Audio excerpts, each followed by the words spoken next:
اور یہ بہت سخت بات ہے۔ فرماتے ہیں جو جانوروں پہ ظلم کرتا ہے، ہم نے دیکھا ہے اس کی جان بڑی مشکل سے نکلتی ہے۔ یہ اس وقت ذہن میں رکھا جائے نا کہ اس وقت میں نے مرنا تو ہے، ایک دن میری موت آنی ہے، جان میری نکلے گی۔ تو جس بندے نے جانوروں پر ظلم کیا ہے نا، اس طرح کے معاملے میں اس کی جان پھر نہیں نکلتی، اڑ جاتی ہے۔ آپ اپنے معاشرے میں تلاش کرنا، آپ کو بندے ایسے ملیں گے، اور پھر اس وقت ان سے پوچھنا، بتا بھائی تیرا کی حال ہے، لیکن اس وقت تو معاملہ ہی کچھ اور ہوتا ہے۔ تو اس سے بچنا چاہیے جی، جس کی سزا اتنی بڑی ہے کہ مرتے دم اگر روح نہ نکلے، جان اڑ جائے، تو گھر والے کتنے پریشان ہوتے ہیں۔ کل اگر میں اپنی اولاد کو پریشانی کا سامان دینا چاہتا ہوں تو بہتر ہے نا میں ان کو اچھائی کا سامان دوں، کہ میری روح نکلے تو زمانہ بھی کہے جی پتہ ہی نہیں لگا روح نکل کے گئی۔ اور کوئی سوال؟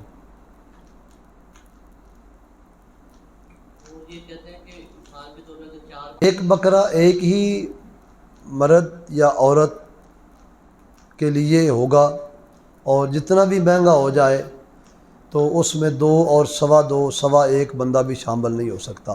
اور یہ بھی بعض جگہوں پہ رواج ہے کہ واریاں بن جاتی ہیں، اس دفعہ جی ابا جی کی ہو جائے، اگلی دفعہ اماں جی کی ہو جائے، پھر اگلی دفعہ بیگم صاحبہ کی ہو جائے، پھر اگلی باری میں کر لوں گا۔ یہ نہیں ٹھیک۔ اگر بیگم صاحبہ کے پاس سونا ہے ذاتی طور پہ ان کا، خواہ ان کے خامد نے دیا، شوہر صاحب نامدار نے، یا اپنے والدین کی طرف سے وہ لے کے آئیں، سونا 1 تولہ بھی ہوگا نا، جو نصاب قربانی وہ 200 درہم یا 20 دینار، یہ نصاب ہے۔ جس بندے کے پاس ایام قربانی 3 دن جو ہیں، اس کے پاس حاجت اصلیہ کے سوا اتنے پیسے اگر ہوں گے نا، مثال کے طور پہ 52.5 تولے چاندی کا جو ریٹ ہے وہ کوئی 80-90 ہزار ہے یا 95 ہزار ہوگا، اس کے لگ بھگ جس بندے کے پاس اس کی ضروریات سے زائد پیسے موجود ہیں، مرد ہو یا عورت ہو، اس پہ قربانی واجب ہے۔ اب عورت کے پاس 1 تولہ زیور ہے تو اس کے پاس کوئی 2-4 ہزار روپیہ بھی ہے، اب یہ 2 نصاب اکٹھے ہو گئے، چاندی کا سونے کا بھی اور پیسے کا بھی، اب اس پر قربانی واجب ہے۔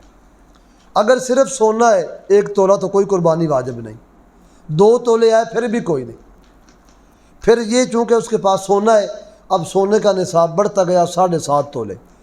اگر 7.5 تولے ہی صرف اس کے پاس ہے اور کچھ نہیں، اس کے علاوہ کوئی پیسہ ہی نہیں، اور جو اسلام نے چیزیں اس کی ضروریات سے زائد بتائیں، ضروریات میں 3 جوڑے کپڑوں کے آتے ہیں، اگر 5 جوڑے بھی کپڑوں کے ہو گئے تو پھر بھی 2 نصاب جمع ہو جائیں گے، تو پھر بھی قربانی اس پر واجب آ جائے گی۔